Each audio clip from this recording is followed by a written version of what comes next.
terkasih dalam Tuhan Yesus. Shalom. Bagaimana kabarnya? Saya berkati, kamu berkati, kita semua berkati.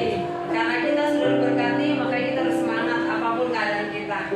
Baik Bapak Ibu, kita akan awali ibadah kita pada pagi hari ini. Kita akan satukan hati. Kita akan berdoa. Mengucap syukur Tuhan Yesus untuk pagi hari ini Tuhan.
Sama-sama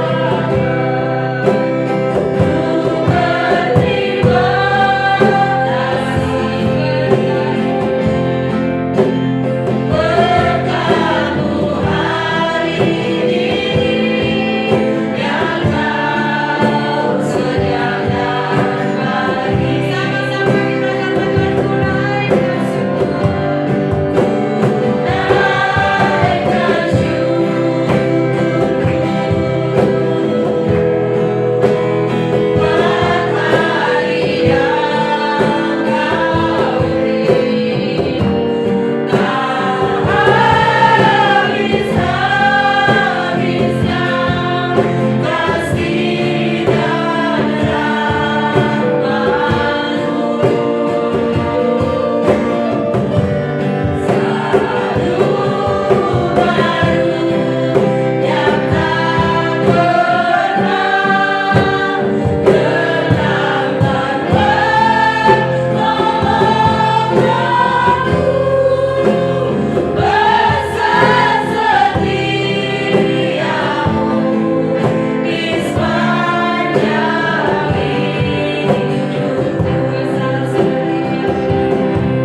panggilan kami Tuhan.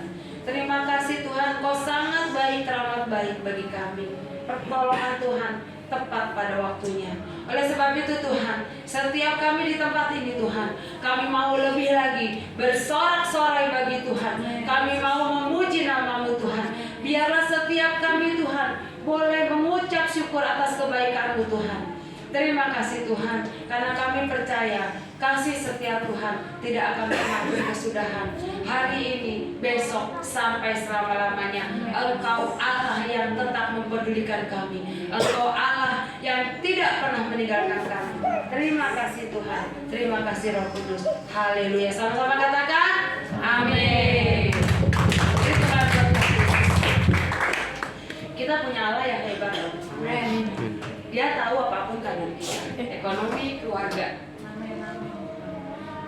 Kalau Tuhan itu baik banget bagi kita, apa yang kita mau kasih buat Tuhan?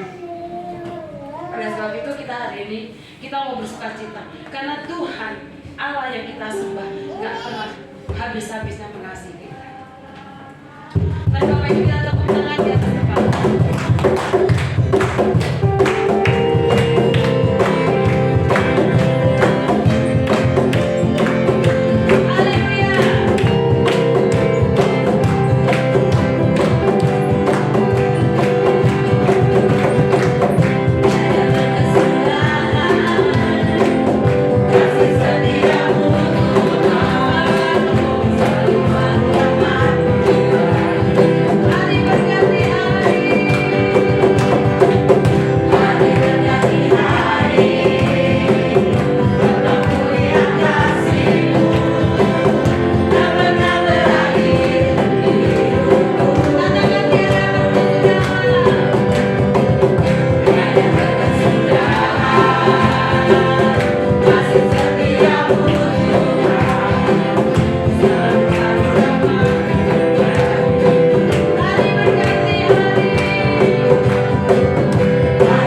biar kami belajar untuk kami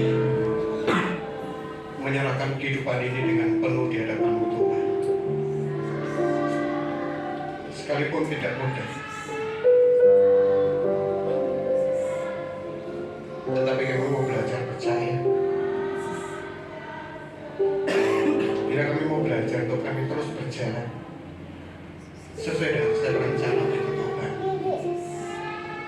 Terima kasih Bapak Surga, kami bersyukur buat kesempatan pagi hari ini kami boleh bersama-sama beribadah di tempat ini Tuhan Yesus.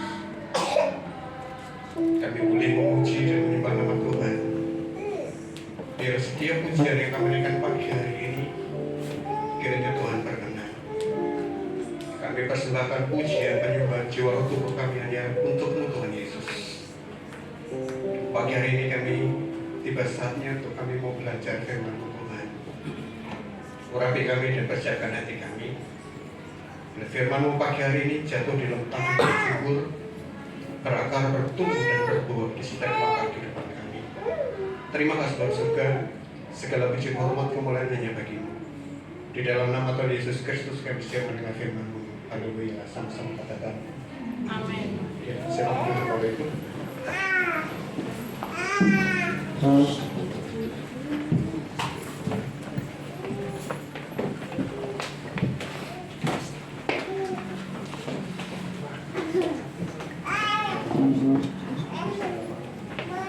Ya, selamat pagi Bapak Ibu. Ya, selamat datang. Ya, pagi hari ini saya tidak pakai LCD ya. Saya kurang bisa. Ya, pagi hari ini saya kembali untuk dikasih kesempatan untuk berbagi firman Tuhan bersama Bapak Ibu. Saya selalu katakan bahwa saya tidak lebih baik dari Bapak Ibu, tetapi saya bersyukur kalau pagi hari ini saya secara khusus bersama dengan keluarga boleh belajar bersama Bapak Ibu. Ya, sebelumnya saya terima kasih untuk dukungan Bapak Ibu, doanya, supportnya untuk gembala kita yang hari Rabu kemarin operasi berjalan dengan baik. Jadi sekarang tinggal pemulihan. Kita sama-sama belajar untuk kita peduli dengan gembala kita.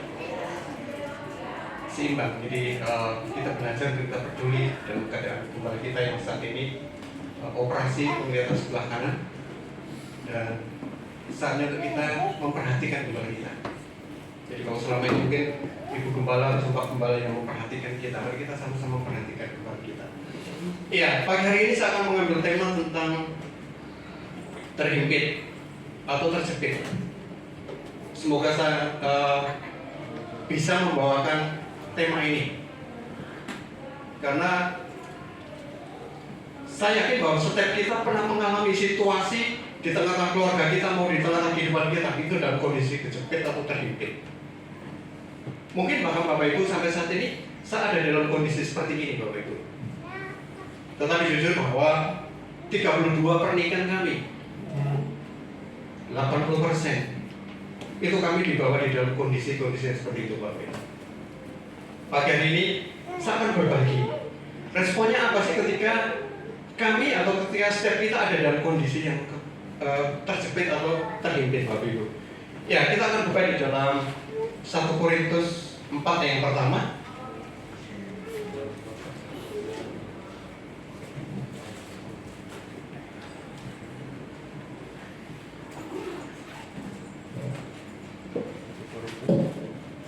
Satu Korintus 4 yang pertama.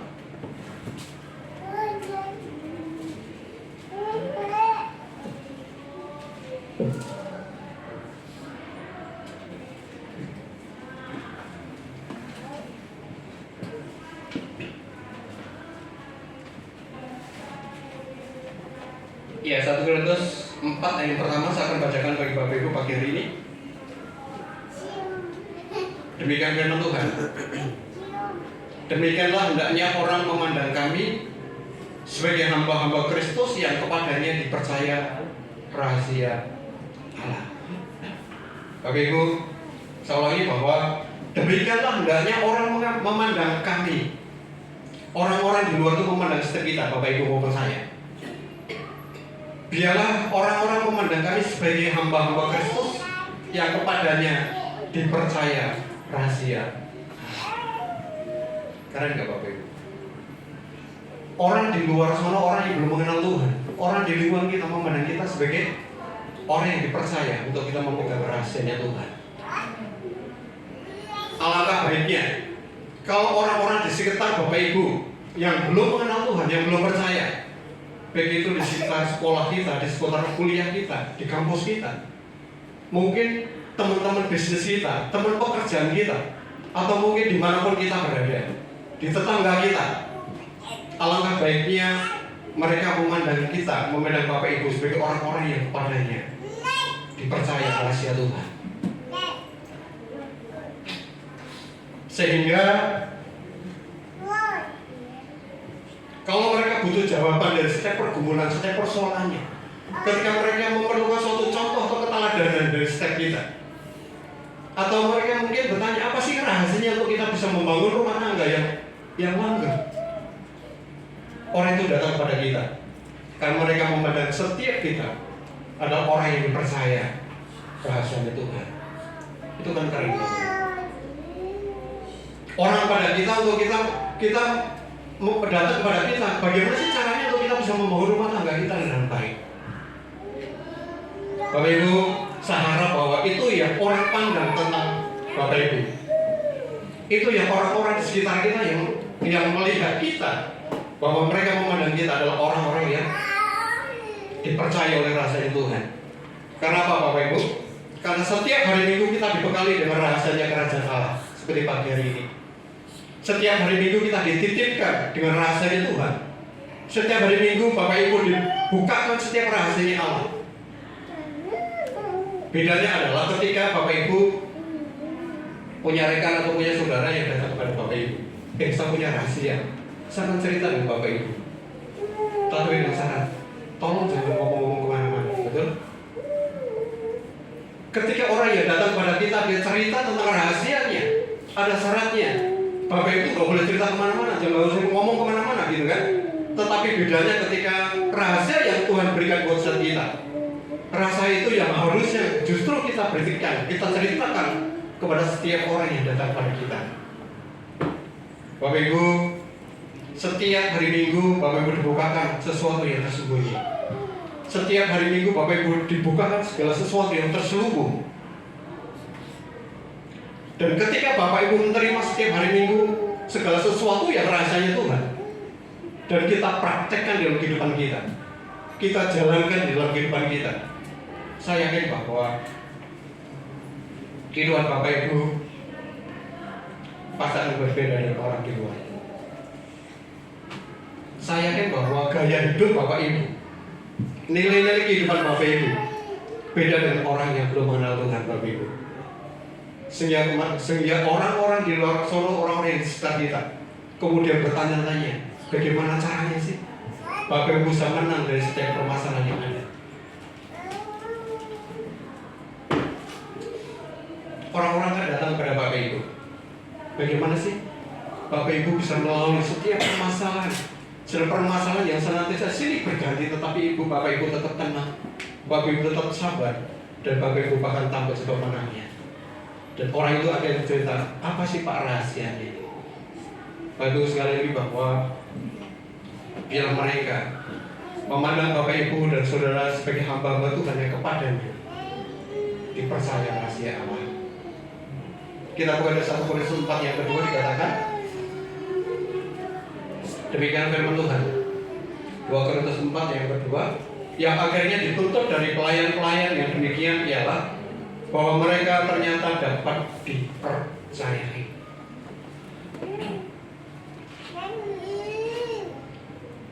Bapak Ibu, apa artinya Bapak Ibu?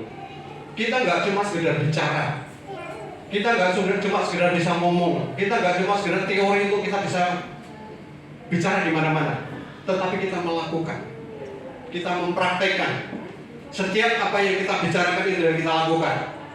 Maka orang itu akan percaya dengan apa yang kita lakukan Bapak Ibu.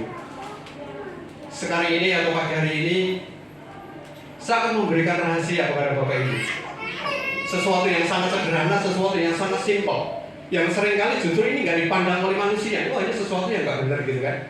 Tetapi justru ini dipandang penting oleh Allah. Ketika kita mengalami suatu himpitan, ketika kita mengalami suatu pergumulan yang besar, respon apa yang harus kita lakukan Bapak Ibu? Maaf, saya tidak agak pilot tapi nggak dari tadi barusan. Iya. Respon apa yang harus kita lakukan? Pertama adalah kuasa dari ucapan syukur. Matius 13 adalah ini kisah yang sangat terkenal. Matius 13 bicara tentang perumpamaan seorang penabur. Jadi saya yakin bahwa Bapak Ibu pernah mendengar tentang perumpamaan seorang penabur. Kalau kita mengaku bahwa saya sudah menjadi orang Kristen, pasti kita tahu. Karena Yesus katakan bahwa kalau kita tidak tahu tentang perumpamaan tentang seorang penabur, bagaimana kita tahu tentang perumpamaan yang lain? Betul? Jadi, tetapi kalau Bapak Ibu ada yang belum tahu pagi hari ini tentang seorang penabur, berbahagialah pagi ini. Saya akan kasih tahu tentang perumpamaan ini. Jadi Matius 13 adalah bicara tentang seorang penabur. Ada orang yang keluar menabur benih, ada yang jatuh benih itu di pinggir jalan, ada yang jatuh di tempat berbatuan, dan ada yang jatuh di dalam semak berduri. Yang terakhir adalah benih itu jatuh di dalam tanah yang subur. Apa yang terjadi Bapak Ibu? Kita tahu semuanya, yang jatuh di dalam tanah yang subur, dia akan berakar, bertumbuh, bahkan berbuah 30 kali lipat, 60 kali lipat, bahkan 100 kali lipat. Bapak Ibu, yang menarik perhatian buat saya adalah yang jatuh di dalam semak berduri. Sebab Matius 13 ayat 22.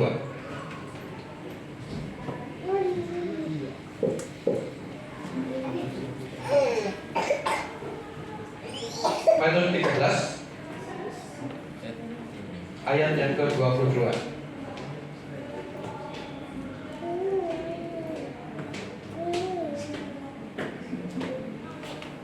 Ya, Pak Didi tolong bacakan. Matius 13 ayat 22.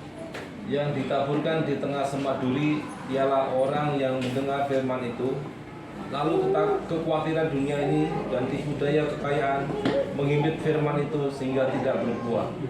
Amin. Dikatakan yang ditaburkan di tengah semak duri ialah orang yang mendengar firman itu, lalu khawatir dunia ini dan tipu daya kekayaan menghimpit firman itu sehingga tidak berbuah. Perhatikan Bapak Ibu, yang ditabur di semak berduri adalah orang yang mendengar firman Tuhan tersebut, tetapi kekhawatiran itu dan tipu daya kekayaan menghimpit firman itu sehingga endingnya adalah tidak berbuah. Bapak Ibu, kita tahu bahwa sedang tujuan di dalam kehidupan kita, Bapak Ibu, tujuan kehidupan setiap kita adalah bukan cuma sekedar bertumbuh, tapi tujuan untuk kehidupan kita adalah untuk kita berbuah. Saya pernah katakan di tempat ini bahwa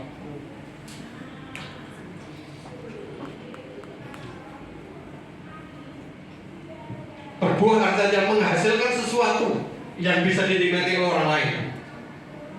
Buah itu tidak dinikmati oleh pohon tersebut. Buah itu dinikmati oleh setiap orang yang berjalan. Bahkan pohon itu menanggung beban yang cukup berat ketika pohon itu mulai berbuah. Dia mengeluarkan tenaganya yang ekstra Bapak Ibu. Dan tujuan kehidupan bukan sekedar bertumbuh.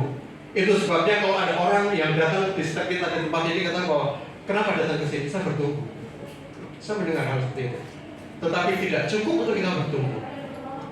Karena tujuan kehidupan kita nggak cuma sekedar kita bertumbuh, tetapi sampai pada tujuan kita untuk kita berbuah. Kita mau bahwa setiap kita ditanam di dalam tanah yang subur. Kita berakar, kita bertumbuh, bahkan kita berbuah. Dan buah itu yang boleh dinikmati oleh orang-orang sekitar kita. Buah yang manis itu yang boleh kita berikan buat setiap orang di sekitar kita, Bapak Ibu.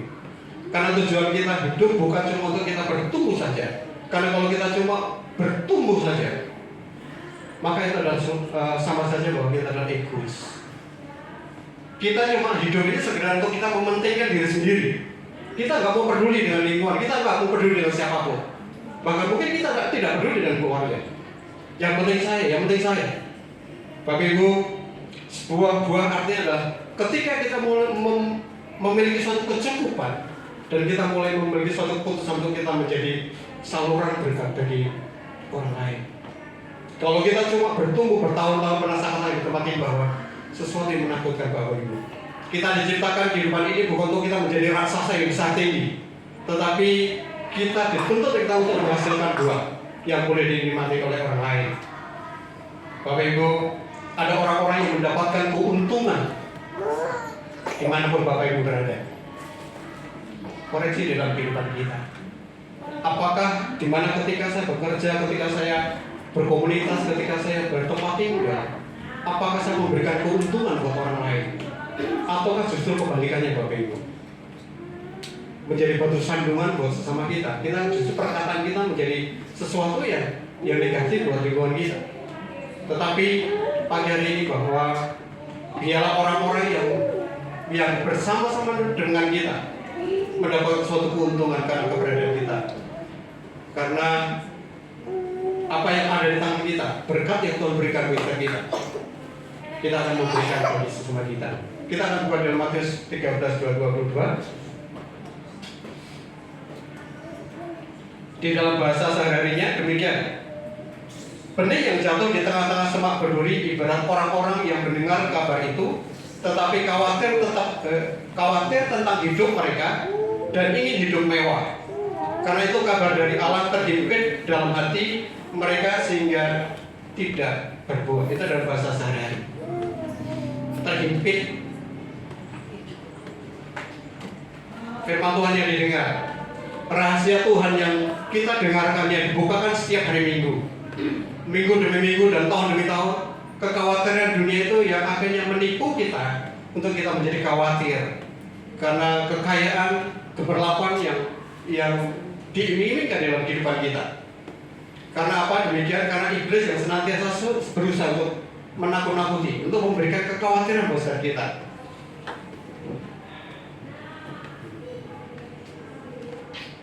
Iya, khawatir Bapak Ibu. Di zaman sekarang ini adalah kita banyak menemukan orang-orang yang bertumbuh, orang-orang yang mementingkan diri sendiri, orang yang penting adalah saya. Tetapi sangat sulit sekali kita menemukan orang-orang yang bertumbuh. Bapak Ibu, seperti ketika Tuhan Yesus berjalan dan beliau menemukan pohon yang besar. Tuhan Yesus lihat pohon yang besar itu dan dia mencari buahnya tidak ada. Betul? Artinya Bapak Ibu, tidak ada yang dinikmati dari keberadaannya.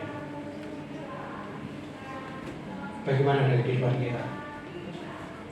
Apakah keberadaan kita dinikmati oleh orang lain? Apakah keberadaan kita hari-hari ini kita bisa dirasakan oleh orang lain? Dalam kehidupan, dalam tujuan kita bukan untuk diri sendiri. Tujuan kehidupan kita adalah untuk kita menyalurkan berkat yang Tuhan berikan di tengah kehidupan kita.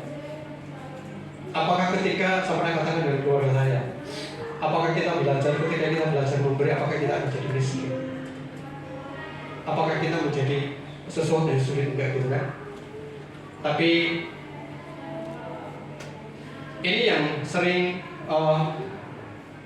terjadi dalam kehidupan kita. Iblis menghalang-halangi dan menaruh kekhawatiran dalam kehidupan kita.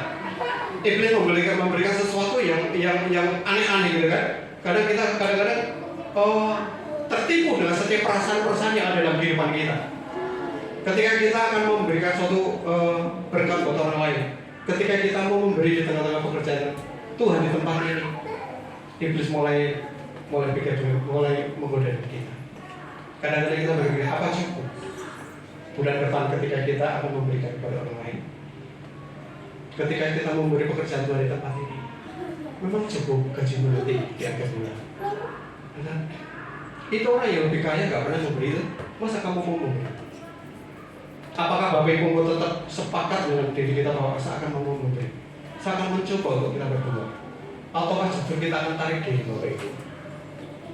Firman Tuhan yang kita dengar tidak menjadi efektif. Kita berakar, kita bertumbuh, tetapi kita tidak pernah menghasilkan buah sama sekali. Tidak sesuai dengan tujuan kehidupan yang Tuhan berikan ke setiap kita. Ya, kita akan buka di dalam Amsal 12 ayat 25.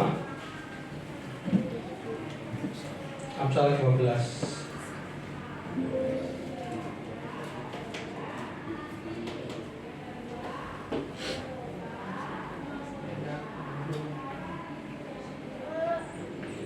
Amsal 12 ayat 25.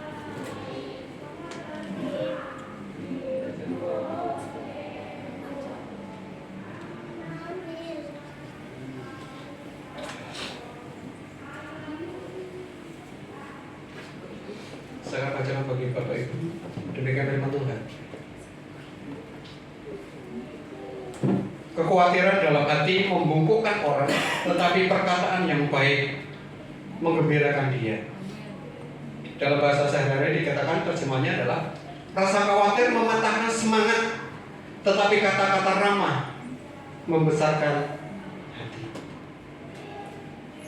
Bapak Ibu bisa membayangkan kalau Bapak Ibu khawatir bangun tidur pagi-pagi sudah khawatir bagaimana ya gaji gua cukup nggak ya sampai akhir bulan. Kita khawatir gimana ya masa depan saya. Kita mulai khawatir gimana ya kerjaan saya itu bisa berlangsung atau tidak, atau nanti kita jangan-jangan kita putus di tengah jalan.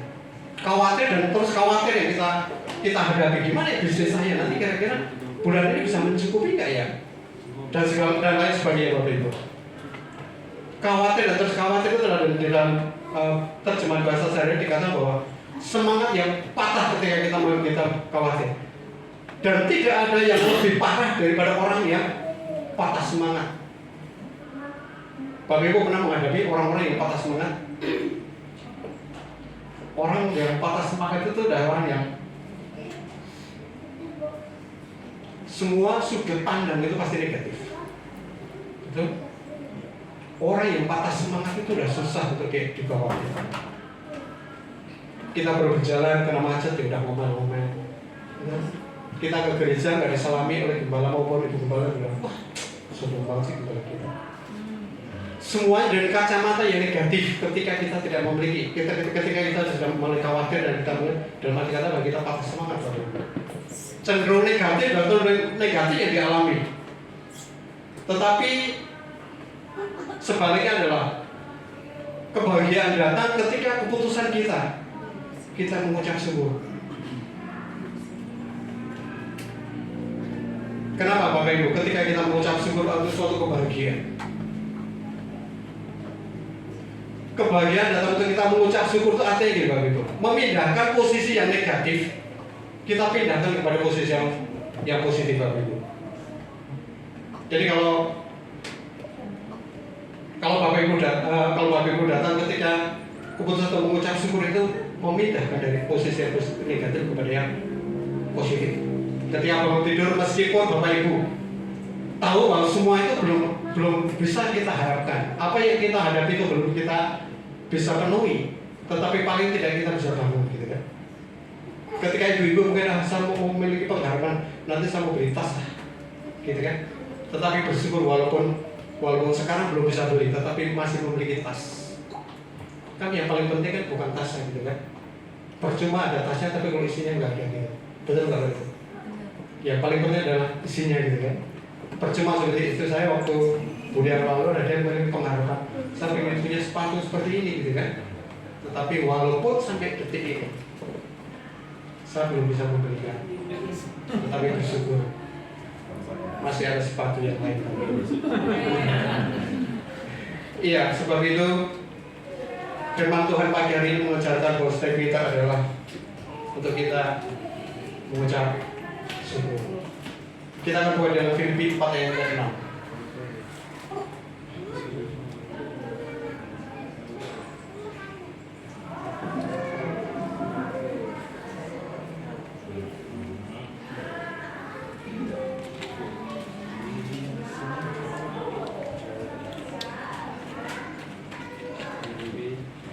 Pak Rudiman Nurul bacain Pak.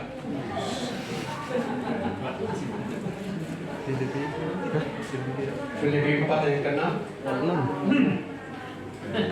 Filipi 4 ayat 6. Janganlah hendaknya kamu khawatir tentang apapun juga, tetapi nyatakanlah dalam segala hal keinginanmu kepada Allah dalam doa dan permohonan dengan ucapan syukur.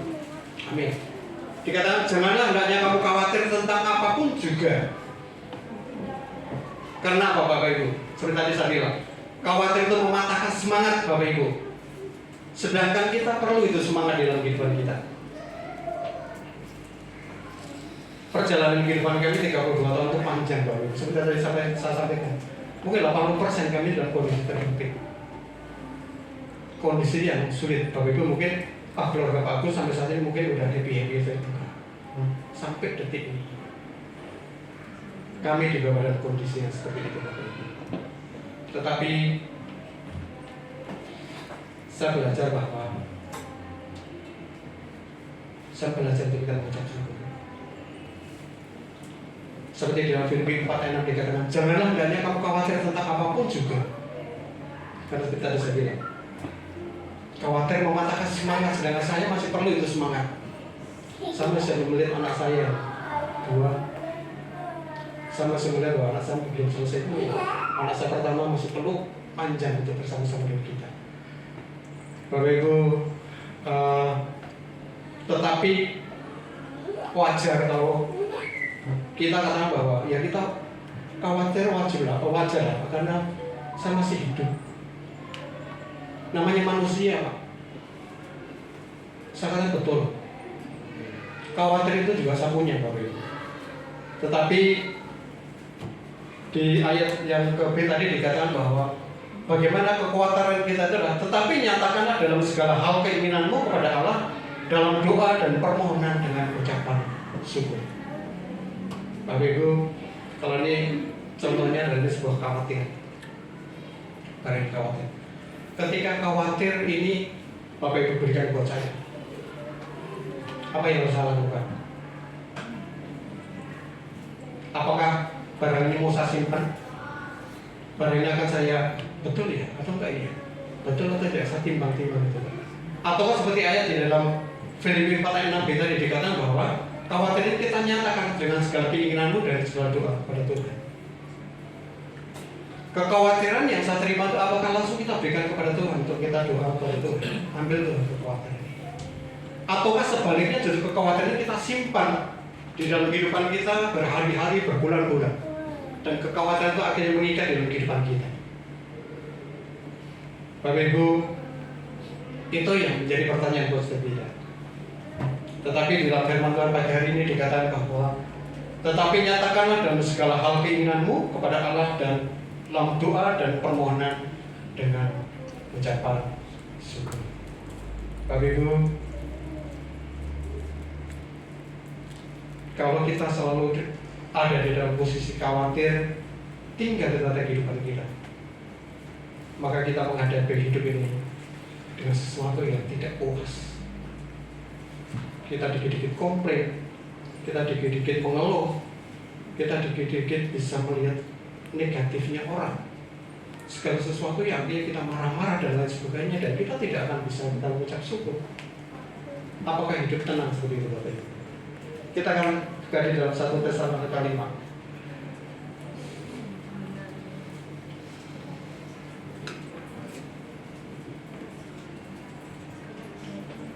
1 Tesalonika 5 ayat yang ke-18.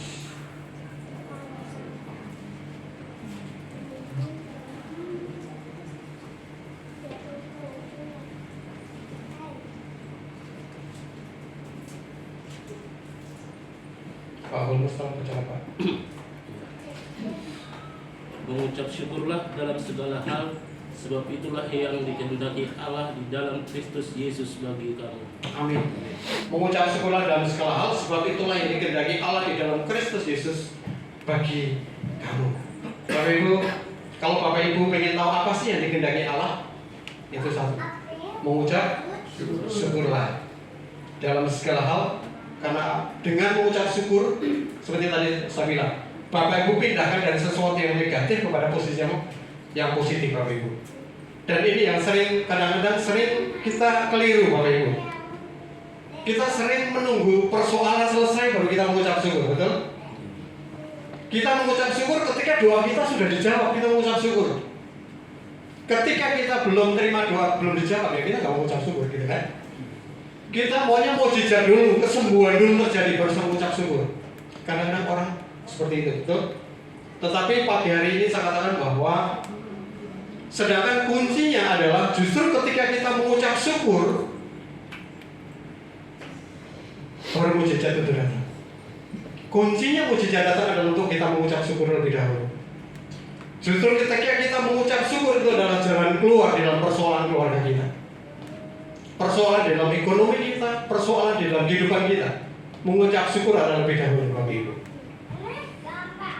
Kalau ada contohnya, kita boleh dalam Yohanes 6. Yohanes 6 tentang 5 roti dan 2 ikan. Ini adalah cerita ketika Tuhan Yesus mengajar banyak orang yang mengikuti. Dan di suatu ketika selesai Tuhan Yesus mengajar dan mereka berkumpul di lapangan. Di cerita itu dikatakan bahwa 5.000 orang laki-laki yang lapar, belum termasuk wanita dan anak-anak Bapak Ibu. Yohanes 6 ayat 10 sampai 11.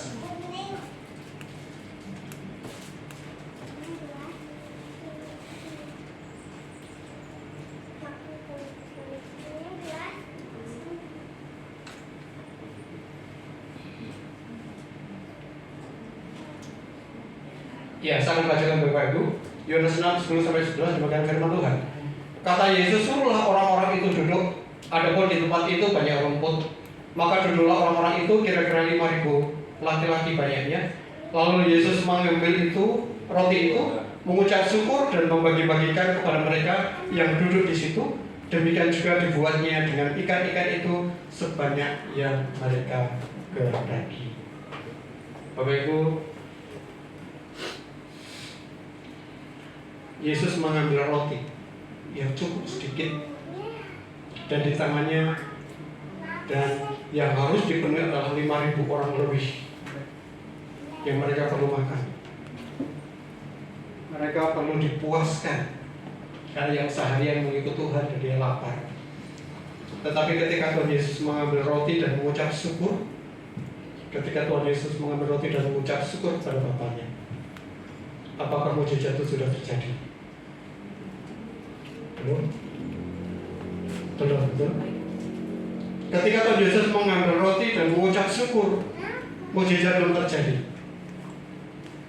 Tetapi ketika Tuhan Yesus membagi-bagikan roti dan ikan tersebut adalah Tuhan Yesus mengucap syukur dulu, baru mukjizat terjadi. Mengucap syukur mendahului mukjizat, bukan mukjizat yang mendahului ketika kita baru bisa mengucap syukur tadi Ibu. Yang Yohanes 11 dikatakan, yang Yohanes 6 ayat 11, lalu Yesus mengambil roti tadi.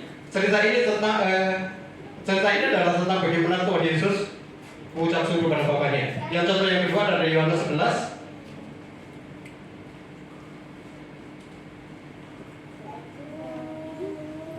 Yohanes 11 itu adalah cerita tentang Lazarus yang dibangkitkan oleh Tuhan Yesus. Ayat 33.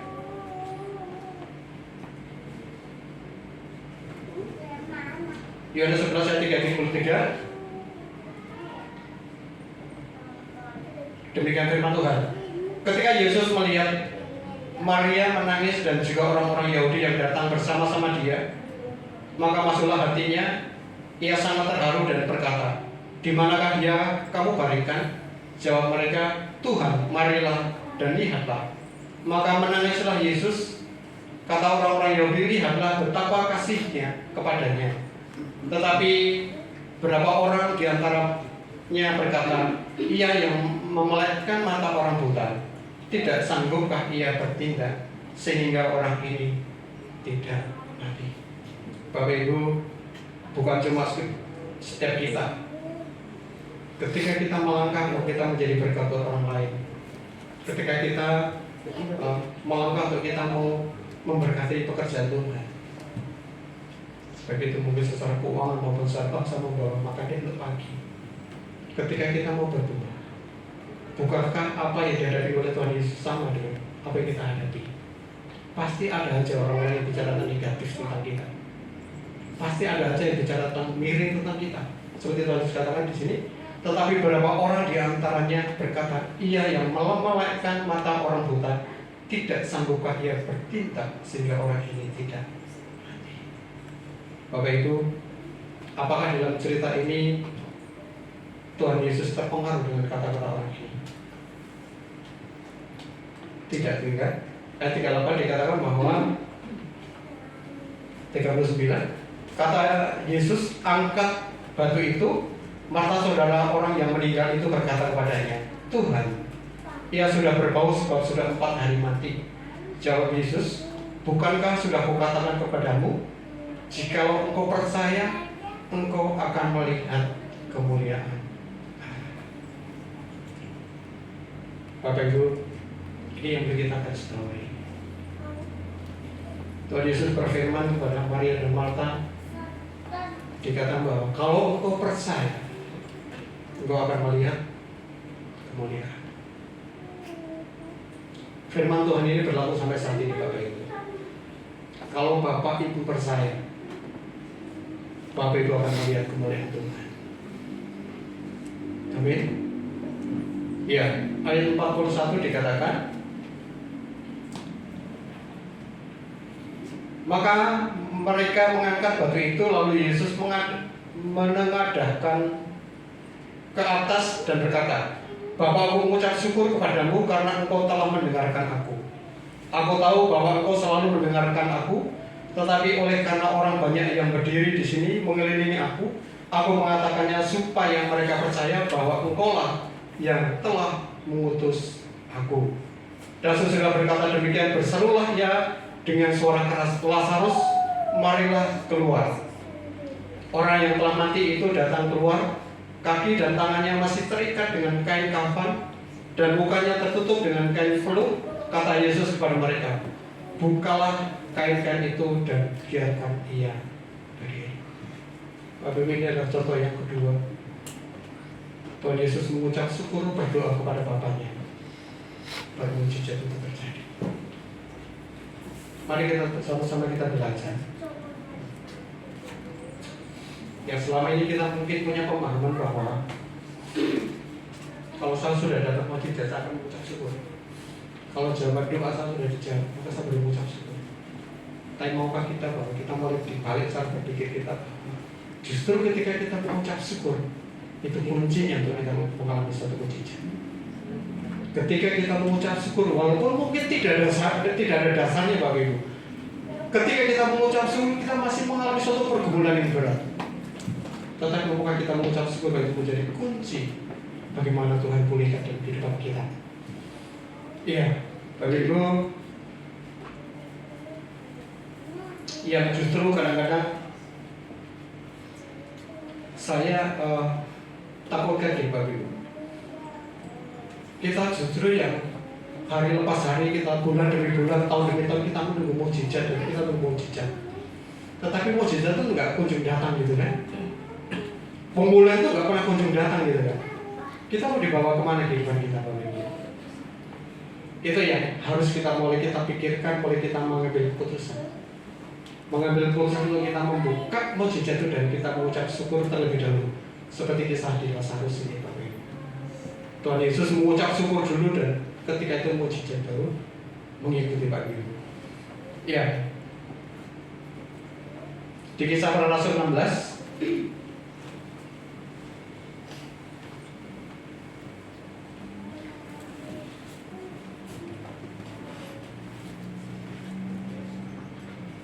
ayat 23.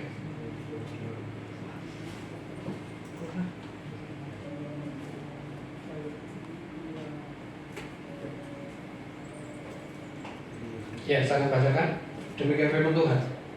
Setelah mereka berkali-kali didera, mereka dilemparkan ke dalam penjara. Kepala penjara diperintahkan untuk menjaga mereka dengan sungguh-sungguh. Sesuai dengan perintah itu, kepala penjara memasukkan mereka ke ruang penjara yang paling tengah dan membelenggu kaki mereka dalam pasungan yang kuat. Tetapi kira-kira tengah malam, Paulus dan Silas berdoa dan menyanyi puji-pujian kepada Allah dan orang-orang hukuman lain mendengarkan mereka. Akan tetapi terjadilah gempa bumi yang hebat sehingga sendi-sendi penjara itu goyah, dan seketika itu juga terbukalah semua pintu dan terlepaskanlah belenggu mereka semua. Ini adalah contoh yang ketiga, Bapak Ibu. Paulus dan Silas yang dimasukkan dalam suatu penjara. Ketika Paulus dimasukkan ke penjara, di penjara yang paling dijaga, yang paling ketat. Tetapi apakah respon Paulus dan Silas ketika di penjara? Apakah justru dia marah-marah atau dia justru mengeluh, dia justru yang lain dan sebagainya, Bapak Ibu? Apa yang diambil tindakan, apa yang menjadi putusan Paulus dan Silas? Dikatakan di sini adalah Paulus dan Silas berdoa dan menyanyikan puji-pujian kepada Allah, dan orang-orang hukuman lain mendengar mereka. Apa yang terjadi, Bapak Ibu? Ketika pujian, penyembahan, doa itu dinaikkan kepada Tuhan, mujizat itu menyertai. Pernah saya sampaikan di tempat ini, Bapak Ibu. Kita punya teman orang GKI, Gereja Kristen Indonesia yang ada di Rokoksi, seorang ibu-ibu yang dulu pernah sakit kanker payudara. Dia pernah katakan bahwa dia kena kanker payudara yang sudah cukup kritis. Dia harus mengikuti proses kemoterapi dan sebagainya. Semua rambutnya sudah rontok semuanya. Dia katakan begini kepada dia, lebih baik sakit melahirkan dibanding proses terapi. Itu sakit yang utama. Dan itu dilakukan oleh orang-orang yang mengalami hal yang sama. Dia mulai menggerutu, mulai segala macam. Tapi api ibu itu mengambil bagian bawah. Daripada saya untuk ambil bagian bersama, menyalahkan Tuhan. Sambil bagian bersama untuk menyanyi dan berdoa. Ibu itu mengambil keputusan untuk dia menyanyi, dia untuk memuji Tuhan, menyerahkan hidupnya kepada Tuhan. Apa yang terjadi, Bapak Ibu? Kesembuhan itu terjadi atas ibu itu.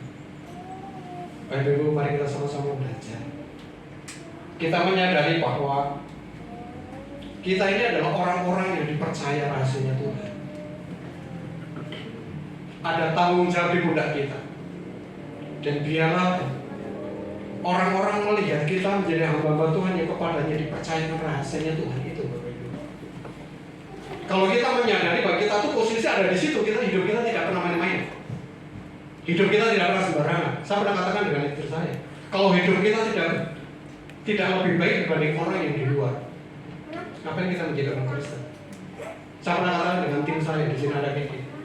Kalau kerja kita, pelayanan kita, hidup kita, keluarga kita tidak lebih baik dibanding orang yang tidak mengenal Allah, kemana kekristenan kita selama ini? Mari pagi hari ini kita sadar kembali bahwa kita ini adalah orang-orang yang dipercaya untuk memegang rahasia Tuhan, sehingga hidup kita tidak pernah sembarangan lagi. Apapun yang kita alami dalam kehidupan kita, seperti tadi temanya adalah terhimpit atau terjepit dalam bahasa Jawanya. Sebelum Bapak Ibu, saya sudah mengalami bagaimana pahitnya dalam kehidupan saya. Bagaimana kehidupan keluarga saya ketika saya memulai di dalam kehidupan kita dari rumah tangga 32 tahun yang lalu, ada perjalanan yang sangat panjang.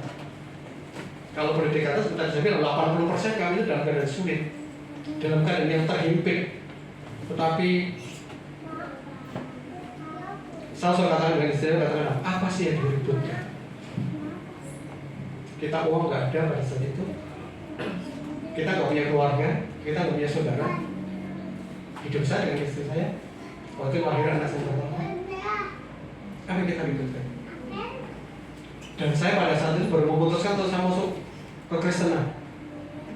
Jadi firman Tuhan ini mengucap syukurlah di dalam segala hal, itu menjadi kunci ketika sampai saat ini ketika saya di CBN. Itu kalau di HT, kalau di security kan ada HT semuanya. Itu paspornya kalau pagi dia udah mau di HT, mengucap syukurlah dengan segala hal. Bapak Ibu, rindu untuk setiap kita untuk kita menjadi pemenang. Amin. Kita nggak mau kalah dengan setiap situasi dan kondisi siasat iblis apapun. Seperti yang saya bilang, kekhawatiran itu adalah mematahkan semangat kita. Saya pernah katakan dengan anak saya, kalian ada semangat dari bapak orang tua. Apapun keadaannya, Mari sama-sama belajar. Saya juga belajar. Kita dibekali setiap hari Minggu rasanya Tuhan di tempat ini. Mari kita praktekkan, kita jalankan. Kita nggak cuma sekedar pintar untuk kita bicara berteori, kita nggak pintar untuk berbicara, kita pintar untuk bicara tentang firman Tuhan. Tapi kalau kita tidak bisa mempraktekkan, tidak teruji untuk kita menjadi pelaku firman Tuhan, itu kosong. Mari sama-sama belajar pagi hari ini mengucap syukur. Itu adalah kunci atau pasportnya di dalam kita menjalankan kehidupan kita hari ini. Ya, terima kasih demikian untuk firman Tuhan pada pagi hari ini. Kita undang untuk biar sehingga pembeli musik.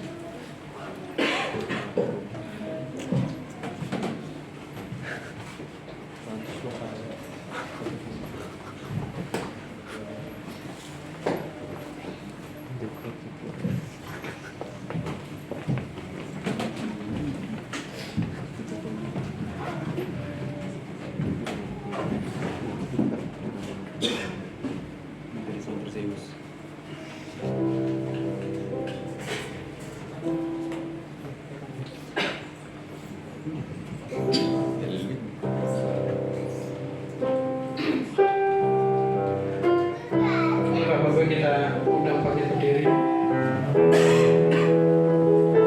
Kita naikkan pujian yang pertama, Bapak Ibu.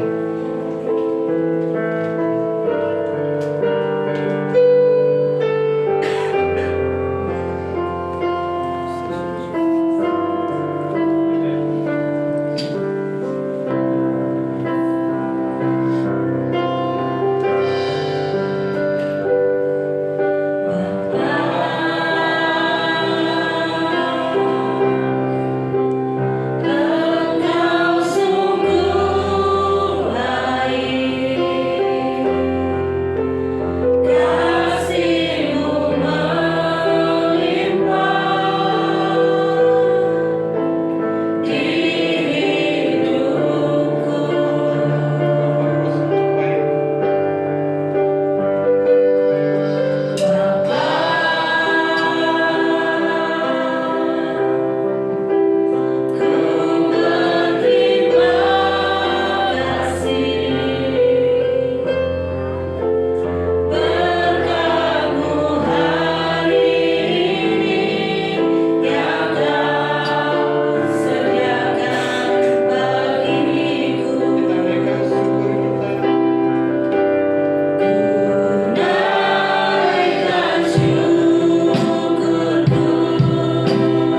sekalipun pagi hari ini hamba-Mu tidak sempurna untuk menyampaikan firman-Mu Tuhan. Dia Tuhan yang senantiasa menyempurnakan setiap benih firman Tuhan yang pagi hari ini kami boleh dengar Tuhan. Kami menyadari bahwa kami tidak bisa melanjutkan kehidupan ini tanpa Tuhan. Banyak tantangan, banyak pergumulan, banyak persoalan yang kami hadapi hari ini ke depan Tuhan Yesus. Tetapi pagi hari ini kami boleh diperlengkapi dengan kebenaran firman-Mu Tuhan. Apapun kondisi yang kami alami hari-hari ini ke depan Tuhan Yesus, kami mengambil keputusan untuk kami mengucap syukur. Karena kami percaya ketika kami mengucap syukur, Tuhan akan berikan kelegaan bagi kami. Ketika kami mengucap syukur, Tuhan akan selesaikan setiap persoalan yang kami hadapi hari-hari ini Tuhan Yesus. Ketika kami mengucap syukur, mukjizat itu ada bersama dengan kami. Terima kasih Bapak surga. Biarlah Tuhan yang terus memampukan setiap jemaat-Mu di tempat ini Tuhan. Dimanapun kami ada, di tengah-tengah setiap keluarga kami, di tengah-tengah lingkungan kami, di tengah-tengah pekerjaan kami, bahkan dimanapun komunitas kami ada Tuhan Yesus. Bila orang-orang sekitar kami melihat kami menjadi orang-orang yang dipercaya rahasianya Tuhan, sehingga kehidupan kami tidak sama dengan orang-orang sekitar kami Tuhan, sehingga kehidupan kami yang senantiasa sesuai dengan rencana Tuhan. Kami tidak sekedar kami berakar, kami tidak cuma sekedar bertumbuh, tetapi kami sampai berbuah, dan buah itu boleh dinikmati dimanapun kami ada oleh lingkungan kami Tuhan. Terima kasih Bapak surga, terima kasih Roh Kudus. Kami mengucap syukur bila dimaterikan firman pagi hari ini di tengah-tengah kehidupan kami, dan kami siap untuk menjadi pelaku-pelaku kebenaran itu Tuhan. Terima kasih Bapak, segala puji hormat kemuliaan hanya bagi-Mu. Di dalam nama Tuhan Yesus Kristus yang mengucap sebuah doa, haleluya, sama-sama katakan amin. Ya, silakan duduk Bapak Ibu. Terima kasih untuk Pak Agustinus yang sudah menyampaikan firman Tuhan. Mengucap syukurlah dalam segala hal. Kalau yang baik-baik saja sangat mudah mengucap syukur. Tapi bagaimana dalam keadaan kita sulit untuk mengucap syukur memang agak berat. Tetapi kalau dalam setiap langkah kita, hidup kita menyertakan Tuhan, saya percaya kita akan melewati semuanya itu. Baik Bapak Ibu yang terkasih, kita akan memberikan yang terbaik bagi Tuhan. Ibu Dorta ada? Kalau tidak ada, saya mohon Ibu Ari untuk tugas persembahan.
Entah itu himpitan dalam kesehatan, himpitan ekonomi, himpitan permasalahan Tuhan, apapun yang kami hadapi Tuhan.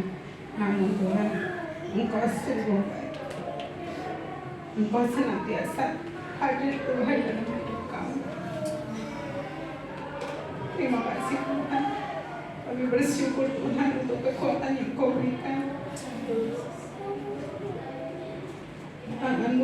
senantiasa terulur kepada kami. Sekalipun orang lain tidak peduli Tuhan, Engkau satu-satunya pribadi yang sangat peduli akan kehidupan kami. Ajar kami Tuhan untuk senantiasa berserah Tuhan kepadamu. Karena kami tahu Tuhan, Engkaulah sumber kehidupan kami. Engkaulah mata air yang hidup, yang memberikan kehidupan Tuhan. Senantiasa Engkau memegang kami Tuhan, menuntun setiap langkah kami Bapa. Bapa yang baik, terima kasih Tuhan, jika kami masih boleh menikmati berkat-Mu sampai hari ini Tuhan. Itu semua karena kasih-Mu Tuhan. Kau telah melihat Tuhan anak-anak-Mu Tuhan, mengembalikan sebagian daripada berkat-Mu yang Kau berikan kepada kami. Dan Kau berkati Tuhan persembahan kami ini Tuhan, yang kami berikan Tuhan dengan segala ketulusan hati kami Tuhan. Engkau pakai Tuhan persembahan ini untuk kerajaan-Mu Tuhan. Engkau pakai Tuhan di gereja kami ini Tuhan untuk memuji memuliakan nama-Mu. Terima kasih Bapa, terima kasih Yesus, terpujilah nama-Mu. Dalam nama Tuhan kami Yesus Kristus kami kembalikan segala puji, hormat, syukur hanya kepada-Mu. Haleluya. Amin. Amin. Terima kasih untuk Mari dalam pelayanannya. Terima kasih untuk persembahan yang sudah Bapak Ibu berikan. Biarlah setiap persembahan yang diberikan boleh menjadi benih dalam kehidupan rumah tangga kita. Baik Bapak Ibu, kita akan mendengarkan pengumuman dari Pak Agus. Bapa yang baik, Bapa yang bertahta dalam kerajaan surga, kami datang ke hadapan-Mu Bapa untuk memuji dan memuliakan nama-Mu. Kami datang untuk mengucap syukur di dalam segala hal di hari-hari kami Tuhan. Biarlah Bapa, perjalanan hidup kami ini kami selalu membawa nama-Mu. Berkati Bapa, pemulihan Bapa Upaja. Jangan biarkan Bapa lagi dia mengalami sakit begini Bapa, karena terlalu berat. Kami manusia terlalu berat merasakannya Bapa, tetapi kami yakin dan percaya Engkau akan memberikan kekuatan untuk menghadapi ini. Berkati juga Bapak Budiah dan kedua putrinya yang selalu setiap saat mendampingi dan memberikan support bagi Bapak Upaja kami Bapak. Begitu juga Bapak dengan jemaat GDT ini Bapak, yang dalam keadaan sakit Engkau pulihkan, dan dalam kekurangan Engkau cukupkan Bapak. Biarlah Bapak, mereka yang tidak dapat hadir dalam saat ini Bapak, ketuk pintu hatinya Bapak jika dia bermalas-malas Bapak. Dan kami juga Bapak mendoakan Bapak untuk Bu Mesila Bapak, yang selama ini Bapak di dalam pemulihan selalu terbaring di rumahnya Bapak. Sembuhkan Bapak, pulihkan dia Bapak, agar dia dapat datang ke rumah-Mu ini, kami dapat beribadah bersama-sama. Berkati juga Bapak setiap pelayan-Mu pada minggu ini yang bertugas Bapak. Berikan Bapak jerih payah mereka Bapak menjadi buah Bapak, agar mereka yang selalu datang kepada hadapan-Mu untuk mengucap syukur Bapak. Begitu juga Bapak dengan gereja kami ini. Kami tahu Bapak dalam sekian tahun ini bukan di gereja permanen kami Bapak. Kami yakin dan percaya Bapak suatu saat nanti Engkau akan membuat ini menjadi kerajaan yang menjadi permanen bagi kami Bapak. Berkati juga Bapak perjalanan kami nanti Bapak yang pulang dari tempat ibadah ini. Tuntun langkah kami Bapak, agar kami sampai di rumah kami masing-masing dalam keadaan sehat dan membawa berkat daripada-Mu Bapak. Berkati juga Bapak setiap RT RW yang ada di tempat ini yang memberikan kesempatan bagi kami untuk beribadah. Biarlah kami Bapak di dalam satu hati dapat menjalankan ibadah ini dengan sungguh-sungguh Bapak. Begitu juga Bapak, kami tidak lupa untuk menerima berkat-Mu melalui Bapak Agus. Ya, Bapak Ibu angkat teman kita hadapan Tuhan. Arahkan hati kita kepada Bapa di surga. Mari kita pulang bersama-sama dengan membawa berkat dari Bapa di surga. Kiranya kasih karunia dan damai sejahtera dari Allah menyertai kita mulai malam hari ini sampai selama-lamanya, sampai Tuhan Yesus datang kedua kalinya menjemput kita di awan yang permai, sehingga kita hidup kekal bersama dengan Dia. Yang percaya sama-sama katakan amin.